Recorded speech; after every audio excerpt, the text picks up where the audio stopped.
Hello students, मैं विवेक वानखेड़े। हम यहाँ पे पढ़ रहे हैं सीबीएसई इकोनॉमिक्स क्लास 12 का फॉरेन एक्सचेंज रेट चैप्टर और ये हमारी नेक्स्ट वीडियो है। लास्ट वीडियो में हमने देखा था determination of foreign exchange rate. अब यहाँ पे हम देख रहे हैं कि क्या चेंजेस आते हैं, उसकी वजह से फॉरेन एक्सचेंज रेट में क्या वेरिएशन होते हैं। Okay, so this we will start with the quote that change in something needs to be represented by variation in same, do not change the reference। Reference को change नहीं करना है। इसका मतलब ये है कि जब हम किसी एक पर्टिकुलर चीज के बारे में बात कर रहे हैं, यानी कि चेंज इन डिमांड और चेंज इन सप्लाई, तो जब हम चेंज इन डिमांड की बात करेंगे ना, तो रेफरेंस भी हम डिमांड के टर्म्स में ही देंगे, एक्सेस डिमांड या डेफिसिट डिमांड। जब हम सप्लाई की बात करेंगे तो हम रेफरेंस भी सप्लाई के टर्म्स में ही देंगे, एक्सेस डिमांड या डेफिसिट एक्सेस सप्लाई या डेफिसिट सप्लाई। हालांकि डेफिसिट सप्लाई का मतलब ही होता है एक्सेस डिमांड, ठीक है, लेकिन जिसमें चेंज आ रहा है हम बात उसकी कर रहे हैं, ठीक है। तो ये आप सोच रहे होंगे कुछ एक वीडियो से यहाँ पे बना हुआ है। ये हमारा गोपाल है, गोपू, ये क्लास अटेंड करता है हमारे साथ। इसका कोई पर्पस नहीं था बनाने का, वो ऐसे ही बना हुआ था तो मिटाने का मन नहीं किया बस, तो इतना और कुछ नहीं है, तो ज्यादा सोचना नहीं इसके बारे में। ओके, सो क्लास अब देखो, चेंज इन डिमांड। हम फॉरेन एक्सचेंज रेट में जो चेंजेस आते हैं उसके बारे में पढ़ रहे हैं। अब डिमांड में चेंजेस आते हैं, आप डिमांड वाली वीडियो पे जाके देख सकते हैं कि डिमांड में चेंजेस क्यों आते हैं। तो फॉर एग्जांपल हमको ज्यादा टूरिस्ट फॉरेन भेजने, हमारे यहाँ पे सारे मैरिड कपल्स बोल रहे हैं कि हम तो हनीमून मनाने फॉरेन ही जाएंगे, तो ऐसे में डिमांड बढ़ जाएगी, या फिर उसके और भी कुछ रीजंस हो सकते हैं जो आप वहां पे जाके देख सकते हैं। तो लेकिन डिमांड बढ़ गई, यदि डिमांड इंक्रीज हुई तो कौन सा ग्राफ शिफ्ट होगा बताओ, डीडी या एसएस? डीडी ही शिफ्ट होगा। चेंज डिमांड में है तो शिफ्ट भी डिमांड ही होगा। Okay fine. अब दूसरा क्वेश्चन, शिफ्ट किधर होगा? डिमांड तो इंक्रीज होगी लेकिन शिफ्ट किधर होगा? शिफ्ट इधर होगा कि शिफ्ट इधर होगा? अब भाई बढ़ रहा है तो राइटवर्ड शिफ्ट, कम हो रहा है तो लेफ्टवर्ड शिफ्ट। इतना तो याद रखोगे ना, बढ़ रहा है ये ग्राफ, बढ़ रहा है तो राइटवर्ड शिफ्ट, कम हो रहा है तो लेफ्टवर्ड शिफ्ट। इतना ही याद रखना है। बाकी का यदि जिनको पता है उनको तो पता ही है, यदि ये क्वांटिटी है और यदि मुझे बताना है कि बढ़ गई तो बढ़ेगी तो इधर ही है। ओके, सो ये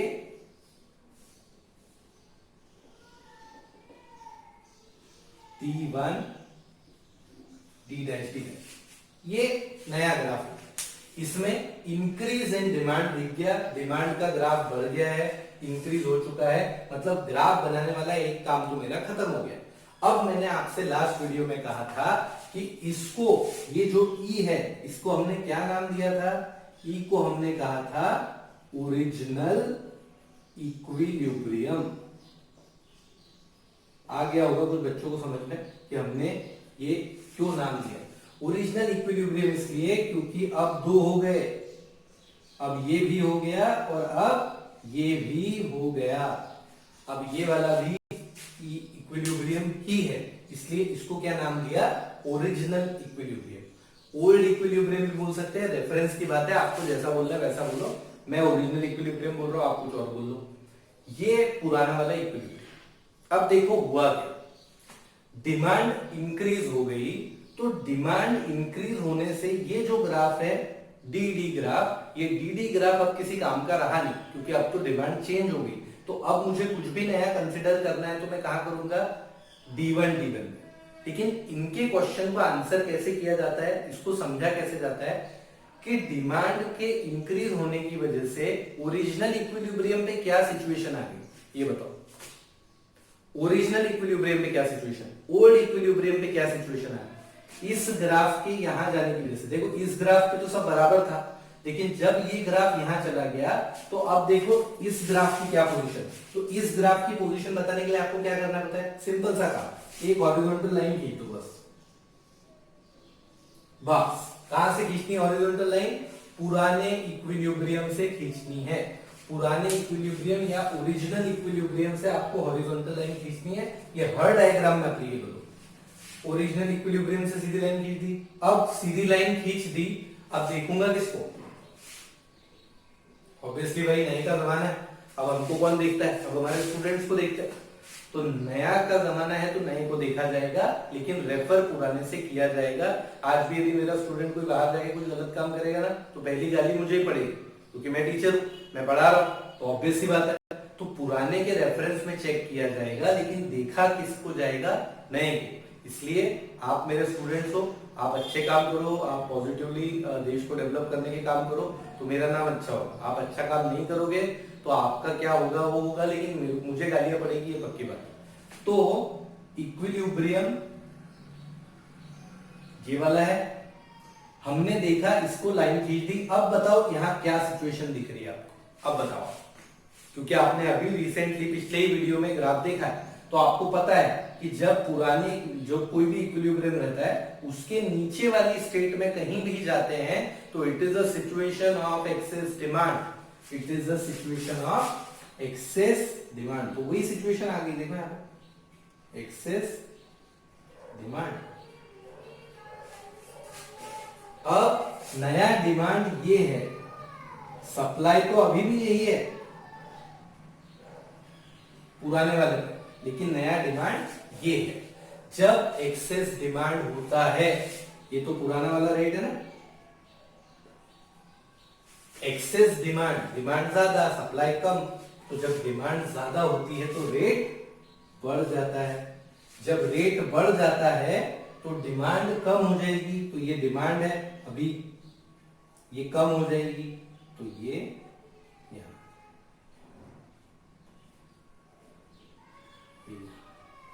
और सप्लाई बढ़ जाएगी, तो सप्लाई तो यहां पे है, अभी कम हो जाएगी और सप्लाई बढ़ जाएगा, ये किधर आ जाएगा, इस नए वाले रेट, जो कि पहले वाले से ज्यादा। एक बार फिर शॉर्ट में देखना, चलो इसमें देख, इसमें जल्दी और समझ आ जाए, ठीक और ये तो क्लियर है, आप रिवाइंड करके देखना। यहाँ पे देखो डिक्रीज इन डिमांड हुआ, अब पूरी प्रोसेस फिर से, क्या है process, decrease in demand, leftward shift, कौन सा ग्राफ, एस वाला, नहीं, डिक्रीज इन डिमांड, तो कौन सा ग्राफ शिफ्ट होगा, डी वाला। लाइन टेढ़ी हो गई, भावनाओं को समझना तो ठीक है, लेकिन लाइन थोड़ी सीधी होनी चाहिए। ओके, तो D1, T', ये ग्राफ हो गया। हमारा क्या कॉन्सेप्ट था, पुराने वाले इक्विलिब्रियम से हॉरिजॉन्टल लाइन खींचनी है तो खींच दी, यही काम था। पुराने वाले इक्विलिब्रियम से जैसे आप लाइन खींचोगे आपकी आधी प्रॉब्लम सॉल्व होती है। अब देखो कौन सा ग्राफ नहीं हिला, सप्लाई नहीं हिला, तो सप्लाई तो अभी ये है फिलहाल, ठीक है। अब नया डिमांड ये आ रहा है, तो डिमांड कम सप्लाई ज्यादा, इस नए वाले इक्विलिब्रियम से ऊपर देखो, एक्सेस सप्लाई, एक्सेस सप्लाई वाली सिचुएशन, डिमांड यहां है, सप्लाई यहां है। मैंने आपसे क्या कहा था, रेफरेंस किसका देंगे, जिसकी बात हो रही है उसका, तो इसको क्या बोलते हैं हम, डेफिसिट डिमांड। अब ये क्यों बोल रहा हूं मैं इसको डेफिसिट डिमांड, क्यों बोल रहा हूं, सप्लाई क्यों नहीं बोल रहा, इसलिए क्योंकि सप्लाई तो कहीं गया नहीं ना, सिचुएशन वही है, लेकिन सप्लाई कहीं गया क्या, नहीं, डिमांड कम हो गई, डिमांड कम हो गई, सप्लाई कहीं नहीं गया। तो जब सप्लाई कहीं नहीं गया और डिमांड कम हो गई, तो फिर सिर्फ डिमांड कम होने के लिए आप यदि, डिमांड ही कम हुई है ना, फिर सप्लाई तो नहीं गया, supply did not increase, only demand is reduced, इसीलिए मैं कह रहा हूं डेफिशिएंट डिमांड। तो जब डिमांड कम हो गई है तो रेट कम हो जाएगा, तो रेट जो यहां है था, अब वो रेट रिड्यूस होगा। अब रेट रिड्यूस होगा, जब रेट रिड्यूस होगा तो डिमांड क्या होगी, बढ़ेगी, तो बढ़ रही है ना भाई, देखो यहां थी यहां आ रही है, सप्लाई कम हो जाएगा, ये तो पता है हमें कि जब डिमांड कम हो, रेट कम होगा, जब रेट कम होगा तब डिमांड बढ़ेगी, सप्लाई कम होगा, ये हमको पता है। जब रेट बढ़ता है तो ये होगा, तो रेट बढ़ा तो रेट कम हुआ तो ये होगा, रेट बढ़ेगा उल्टा होगा, ये रेट कम हो रहा है तो डिमांड बढ़ रही है, रेट बढ़ रहा था तो डिमांड कम हो रही थी, सिंपल। ठीक, फिर से क्या स्टेप है, स्टेप 1 स्टेप 1 कह रहा है कि भाई जो भी चेंज आ रहा है उस ग्राफ को पहले चेंज कर। दूसरा स्टेप ये मैं एग्जाम में लिखने के लिए रिपीट कर रहा हूं, समझ में तो आपको आ गया होगा। डिक्रीज इन डिमांड, डिमांड का ग्राफ डिक्रीज किया, उसके बाद तुरंत दूसरा काम क्या करना, जो ओरिजिनल इक्विलिब्रियम पहले वाला, उस पहले वाले इक्विलिब्रियम पे हॉरिजॉन्टल लाइन खींची। जब आपने वो लाइन खींची तो आपको पता लगेगा कि अब डिमांड में चेंज हो गया है, नई डिमांड यहाँ पे, सप्लाई तो अभी यही है, तो उसकी वजह से डेफिशिएंट डिमांड क्रिएट हुई। Deficit demand, deficient demand create हुई। इसकी वजह से जब डिमांड कम हो गई है तो रेट कम हो जाएगा, तो डिमांड कम होने की वजह से रेट कम होगा। जब रेट कम होगा तो डिमांड बढ़ जाएगी और सप्लाई कम हो जाएगी। तो ये पॉइंट यहां से यहां आ जाएगा, ये पॉइंट यहां से यहां आ जाएगा, इससे वापस इक्विलिब्रियम पे आ जाएगा। आएगा समझ में? ये था चेंज इन डिमांड में, इंक्रीज इन डिमांड और डिक्रीज इन डिमांड। अब ऐसे ही सप्लाई के बारे में होगा, वो भी देखो सप्लाई के बारे में क्या चेंज इन सप्लाई। अब चेंज इन सप्लाई के ग्राफ को देखने के लिए भी कंडीशन सारी वही है कि जिसके रेफरेंस में बात कर रहे हैं उसी के रेफरेंस में बात करेंगे। यदि चेंज इन सप्लाई है तो या तो एक्सेस सप्लाई होगा या तो डेफिसिट सप्लाई, ठीक है। तो एक्सेस सप्लाई और डेफिशिएंट सप्लाई। अब देखते हैं सबसे पहले इंक्रीज इन सप्लाई। तो अब वही वाली क्वेश्चन, यदि इंक्रीज इन सप्लाई है तो फिर सप्लाई का ग्राफ शिफ्ट होगा किस साइड, राइट और लेफ्ट। तो भाई इंक्रीज है तो राइटवर्ड शिफ्ट होगा। कई सारे बच्चों को इसमें कंफ्यूजन रहता है, पर कंफ्यूजन रखने की कोई जरूरत नहीं है। मैं आपको बता रहा हूं कि यदि वो इंक्रीज हो रहा है तो राइटवर्ड शिफ्ट है, ओके। तो इंक्रीज हो रहा है तो सप्लाई के ग्राफ को राइटवर्ड शिफ्ट। अब सप्लाई के ग्राफ को कुछ लोग इसका ऐसा दिमाग लगाते हैं, तो क्या बोलते हैं कि सर ये ग्राफ तो इससे नीचे जा रहा है, तो इंक्रीज में तो ऊपर जाना चाहिए, तो ये नीचे क्यों जा रहा है। ये नीचे या ऊपर के बारे में नहीं है, ये राइटवर्ड या लेफ्टवर्ड के बारे में। क्योंकि देखो जब मैं यहां से यहां तक की क्वांटिटी की बात करता हूं, इसमें मुझे यदि इंक्रीज करना है तो मुझे ग्राफ यहां ले जाना पड़ेगा। तो ये ग्राफ यहां ले जाने के लिए ये राइटवर्ड शिफ्ट है, ठीक। तो ये ध्यान रखना, ओके फाइन। अब क्या करेंगे, तो पुरानी कंडीशन क्या थी बेटा, हाँ पुराने वाले इक्विलिब्रियम से हॉरिजॉन्टल लाइन खींचनी है। ये भूलना मत, यदि ये भूल गए तो फिर कंफ्यूज हो जाओगे। ये मत भूलना कि पुराने वाले इक्विलिब्रियम से एक लाइन खींच दी, अब मुझे 2 पॉइंट मिल गए, अब मुझे कुछ समझ आ रहा है कि क्या हो। तो ये जो पॉइंट है मुझे नया मिला है, ये नया सप्लाई का पॉइंट है, और डिमांड तो नहीं है भाई, डिमांड तो दी पे ही है जो थी वही। इस नए ग्राफ की वजह से, इस इंक्रीज इन सप्लाई की वजह से क्या हुआ, इस इंक्रीज इन सप्लाई की वजह से पुराने वाले या ओरिजिनल इक्विलिब्रियम पे कौन सी सिचुएशन आ गई, एक्सेस सप्लाई की आ गई कि डेफिशिएंट सप्लाई की। देखो तो क्या हो रहा है, डिमांड तो इतनी की इतनी है, सप्लाई बढ़ गई, मतलब एक्सेस सप्लाई की सिचुएशन आ गई है। एक्सेस सप्लाई, एक्सेस सप्लाई आ गया, सप्लाई ज्यादा है तो रेट क्या होगा, डिमांड कम है सप्लाई ज्यादा है, सप्लाई ज्यादा है तो रेट क्या होगा, रेट कम होगा। रेट क्या होगा, रेट रिड्यूस होगा। रेट के रिड्यूस होने से सप्लाई का क्या होगा, सप्लाई बढ़ जाएगा। क्यों नहीं, डायरेक्टली प्रोपोर्शनल है, सप्लाई कम हो जाएगा, डिमांड बढ़ जाएगी। तो डिमांड कहाँ है, यहां बढ़ानी है तो इधर लाना पड़ेगा, तो ये बढ़ा दिया भाई। सप्लाई को कम करना है तो यहां है, तो भाई ये लोग कम कर दिया, मतलब सप्लाई यहां से यहां रिड्यूस हो गया।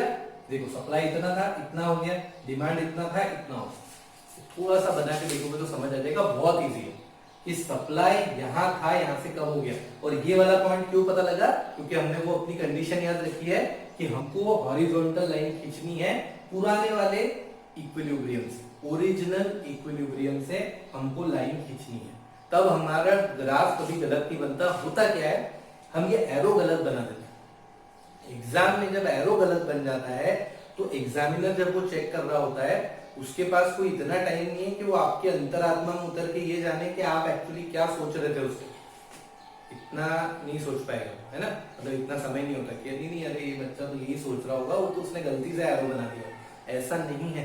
तो वो एरो देखते हैं और एरो देख के उनको समझ आ जाता है कि इसने ग्राफ गलत बना दिया या सही बना दिया। जब उसने ग्राफ ही गलत बना दिया तो आंसर में क्या सही लिखा होगा, तो फिर उसको वहां पे मार्क्स कट जाते हैं, उसको मिलते हैं। और यदि उसने ग्राफ सही बनाया है और थोड़ी बहुत गड़बड़ कहीं थ्योरी में कर भी दी उसने, तो शायद वो स्किप होने के चांस रहते हैं, क्योंकि हमारे एग्जामिनर्स कैसे हैं, दयालु, एटलीस्ट अभी तो, जब तक ये मेरी वीडियो उन तक ना पहुंचे, लेकिन वो दयालु हैं। पर हमको थ्योरी में भी सही ही लिखना है। लेकिन बात सिर्फ इस चीज की है कि यदि ग्राफ आप सही बना दो तो 99% वो बच्चे को पता है कि वो क्या लिख रहा है, क्योंकि ग्राफ बनाने के बाद भी गलत लिख दे तो ये हो सकता है कि वो ध्यान किसी और की तरफ दे रहा हो।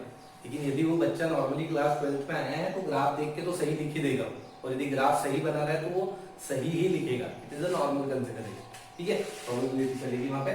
तो ये देखो सब क्लियर, अब ये ज्यादा क्लियर हो। अब देखो यहाँ, देखो एक और बात, यहाँ क्या करें, अभी फाइनल टाइम बता रहा हूं।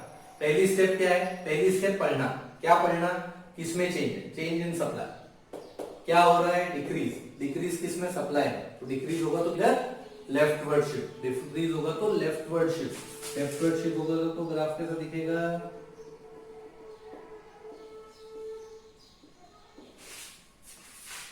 अब इसमें फिर कंफ्यूज मत होना, सर सप्लाई तो डिक्रीज हो रहा है तो फिर ग्राफ ऊपर क्यों बन रहा है, ग्राफ नीचे क्यों नहीं बन रहा।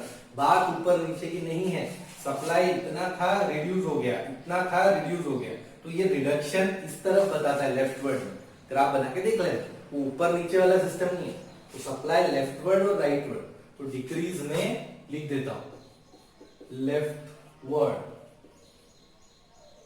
शिफ्ट, ठीक, यहां पे राइट वर्ड, ये भी लिख देता हूं,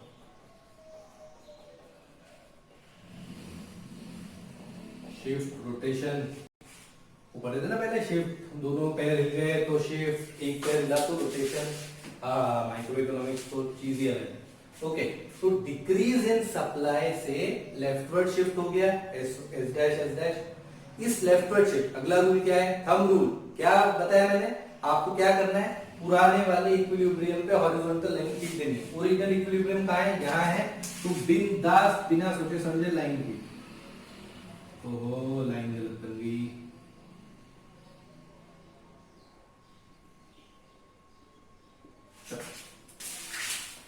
ये हॉरिजॉन्टल लाइन।